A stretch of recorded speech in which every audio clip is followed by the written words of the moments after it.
నువ్వు కార్లో కూర్చోబెట్టుకొని తిరిగిన వ్యక్తి ఈరోజు ఎందుకు గుర్తొస్తలేడు నీకు? అంటే ముఖ్యమంత్రి అయితే కళ్ళు నెత్తికెక్కినాయా అని అడుగుతానా నేను నిన్ను? నాకు భయం లేదు. ఇవాళ పోతే రేపు రెండు నాకు. ఎందుకు అని అంటే నా బిడ్డ నా కొడుకు ఎవరన్నా చూసుకుంటారు వాళ్ళని. నేను ప్రజల కోసం పనిచేసేదాన్ని, నేను ప్రజల మధ్యలో ఉండేదాన్ని. ఈరోజు మా నాన్న నాకు అట్లే పెంచిండు, నన్ను భయం లేకుండా పెంచిండు.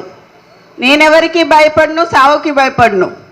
కానీ ఈరోజు చాలా ఈ 2 ఏళ్ళ వరకు ఎందుకయ్యా ఇవాళ రాజీనామా చేయమని చెప్పు. ఇవాళ రాజీనామా చేసి ఎలక్షన్లకు రా. నా ఇల్లు ఇక్కడ వంచనీళ్ళు ఉన్నది, 3 అంతస్తుల బిల్డింగ్ నీకు ఇస్తా. వచ్చి అక్కడనే ఉండి రేవూరు ప్రకాష్ రెడ్డికి నువ్వు వచ్చి క్యాన్వసింగ్ చేయి. ఈరోజు నీ తమ్ముంది ఒక 200 కోట్లది ఒకటే చెప్పిన. ఒకవేళ ఎవరైనా నాకు కౌంటర్ ఇచ్చిండ్రు అనుకోండి, మిగతా అన్ని కూడా బయటికి తీయాల్సి వస్తుంది. సో ఎవరు కౌంటర్ ఇచ్చినా బయటికి తీసి సీతా దయాకర్ గారికి కూడా పదవి ఇచ్చినావు నువ్వు. సీతా దయాకర్ గారు ఏం చేసిండ్రయ్యా పార్టీకి? అసలు ఎక్కడ పార్టీ ఆమె ఎక్కడి నుంచి వచ్చింది? ఆమెకు చైర్మన్ పోస్ట్ ఇచ్చినావు నువ్వు. కొన్నా మురళికి ఎందుకు ఇయ్యలేదు అని అడుగుతానా నేను. మీరు అందరు అడగాలి. ఏమంటారమ్మా? ఇయ్యాలా వద్దా? అది కొంచెం ప్రెస్ వాళ్ళందరికీ మీ అందరికీ చెప్తున్నాను సార్. మీరు దయచేసి కొంచెం ఈ విషయాన్ని సీరియస్గా తీసుకోదలుచుకోవాలి అని చెప్పి మీ బ్యూరో చీఫ్లందరికీ నేను హృదయపూర్వకంగా మీకు చెప్తున్నాను. ఎందుకు అనంటే ఒక బీసీ నాయకుడిని మీరు చేయబట్టి ఈరోజు ఈ స్థాయి వరకు వచ్చినాడు ఆయన. ఎందుకనంటే మీరు పాత్రికేయ మిత్రులు చాలామంది హెల్ప్ చేసినారు ఆయనకి, ఆయన కష్టకాలంలో ఉన్నప్పుడు. ఈసారి కూడా ఖచ్చితంగా అచ్చ కాంగ్రెస్ పచ్చ కాంగ్రెస్ అనేది మీరు ఖచ్చితంగా బయట పెట్టాలని చెప్పి మిమ్మల్ని నేను సవినయంగా కోరుకుంటున్నాను. ఈరోజు ఇక్కడికి వచ్చిన అందరికీ నా హృదయపూర్వక నమస్కారాలు మరియు పాదాభివందనాలు. నేను చెప్పిన దీనికి కౌంటర్ ఇస్తే మాత్రం నేను ప్రెస్ క్లబ్లో కూర్చొని ప్రెస్ నోట్ రిలీజ్ చేసి మొత్తం ఉన్నాయి అన్నీ బయట పెట్టాల్సి వస్తుంది. సో అందుకని చెప్పి ఇక్కడితో ముగిస్తున్నా. Thank you so much. జై కొండా, కొండా మురళీధరరావు నాయకత్వం, కొండా సురేఖ నాయకత్వం, అబ్బురే పులి,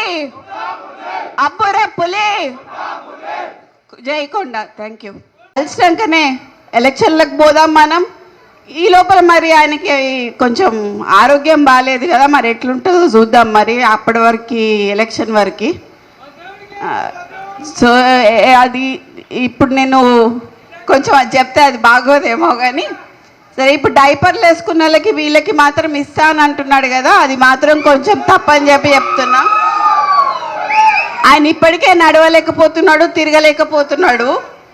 ఈయన మరి వృద్ధునికి 80 ఏళ్ళు వచ్చినానికి ఇస్తా అని చెప్పి అంటుంటే హాస్యాస్పదంగా అనిపించి మరి ఈరోజు రావటం జరిగింది. ఈరోజు నీ తమ్ముంది ఒక 200 కోట్లది ఒకటే చెప్పిన. ఒకవేళ ఎవరైనా నాకు కౌంటర్ ఇచ్చిండ్రు అనుకోండి, మిగతా అన్ని కూడా బయటికి తీయాల్సి వస్తుంది. సో ఎవరు కౌంటర్ ఇచ్చినా బయటికి తీసి సీతా దయాకర్ గారికి కూడా పదవి ఇచ్చినావు నువ్వు. సీతా దయాకర్ గారు ఏం చేసిండ్రయ్యా పార్టీకి? అసలు ఎక్కడ పార్టీ ఆమె ఎక్కడి నుంచి వచ్చింది? ఆమెకు చైర్మన్ పోస్ట్ ఇచ్చినావు నువ్వు. కొన్నా మురళికి ఎందుకు ఇయ్యలేదు అని అడుగుతానా నేను. మీరు అందరు అడగాలి. ఏమంటారమ్మా? ఇయ్యాలా వద్దా? అది కొంచెం ప్రెస్ వాళ్ళందరికీ మీ అందరికీ చెప్తున్నాను సార్. మీరు దయచేసి కొంచెం ఈ విషయాన్ని సీరియస్గా తీసుకోదలుచుకోవాలి అని చెప్పి మీ బ్యూరో చీఫ్లందరికీ నేను హృదయపూర్వకంగా మీకు చెప్తున్నాను. ఎందుకు అనంటే ఒక బీసీ నాయకుడిని మీరు చేయబట్టి ఈరోజు ఈ స్థాయి వరకు వచ్చినాడు ఆయన. ఎందుకనంటే మీరు పాత్రికేయ మిత్రులు చాలామంది హెల్ప్ చేసినారు ఆయనకి, ఆయన కష్టకాలంలో ఉన్నప్పుడు. ఈసారి కూడా ఖచ్చితంగా అచ్చ కాంగ్రెస్ పచ్చ కాంగ్రెస్ అనేది మీరు ఖచ్చితంగా బయట పెట్టాలని చెప్పి మిమ్మల్ని నేను సవినయంగా కోరుకుంటున్నాను. ఈరోజు ఇక్కడికి వచ్చిన అందరికీ నా హృదయపూర్వక నమస్కారాలు మరియు పాదాభివందనాలు. నేను చెప్పిన దీనికి కౌంటర్ ఇస్తే మాత్రం నేను ప్రెస్ క్లబ్లో కూర్చొని ప్రెస్ నోట్ రిలీజ్ చేసి మొత్తం ఉన్నాయన్నీ బయట పెట్టాల్సి వస్తుంది. సో అందుకని చెప్పి ఇక్కడితో ముగిస్తున్నా. Thank you so much.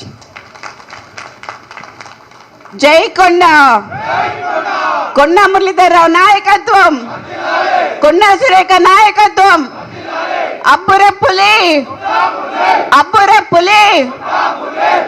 జై కొండ. Thank you.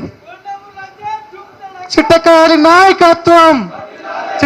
నాయకత్వం దగ్గరికి రా. ఎల్లమ్మ ఇక దిగిపో అంటుండు. దిగిపోనికేమన్నా అల్లా తప్పగా వచ్చినాం అనుకుంటున్నావా? అయ్య పేరు తాత పేరు చెప్పుకొని ఎవరి కాళ్ళు పట్టుకొని రాలే బిడ్డ. నీలాకటోళ్ళని తొక్కుకుంటా వచ్చి ఆ కుర్చీలో కాంగ్రెస్ పార్టీ కార్యకర్తలు కూర్చోబెడితే కూర్చున్నాం. 10 ఏళ్ళ నువ్వు కాదు, నిన్ను అయ్య కాదు, నీ తాత కాదు, నిన్ను పుట్టించినోడు వచ్చినా 10 ఏళ్ళు తెలంగాణ రాష్ట్రంలో కాంగ్రెస్ ప్రభుత్వం ఉంటుంది. ప్రజా పాలన అందిస్తాం. ప్రతి పేదవాడికి ఇచ్చిన మాట ప్రకారం ఇందిరమ్మ ఇండ్లు ఇస్తాం. ఆర్టీసీ బస్సులో ఉచిత ప్రయాణం ఇస్తాం. రాజీవ్ గాంధీ ఆరోగ్యశ్రీలో 10 లక్షలు ఇస్తాం. ఇంటింటికి 200 యూనిట్లు ఉచిత కరెంట్ ఇస్తాం. 500 రూపాయలకే సిలిండర్ ఇస్తాం. సంవత్సరం తిరిగే లోపల 2 లక్షల ఉద్యోగాలు ఇస్తాం. బీసీ జనాభా లెక్కలు కట్టి వాళ్ళ జనాభా ఎంత ఉందో వాళ్లకు నిధులు ఇస్తాం. ఇవన్నీ పనులు చేశాం.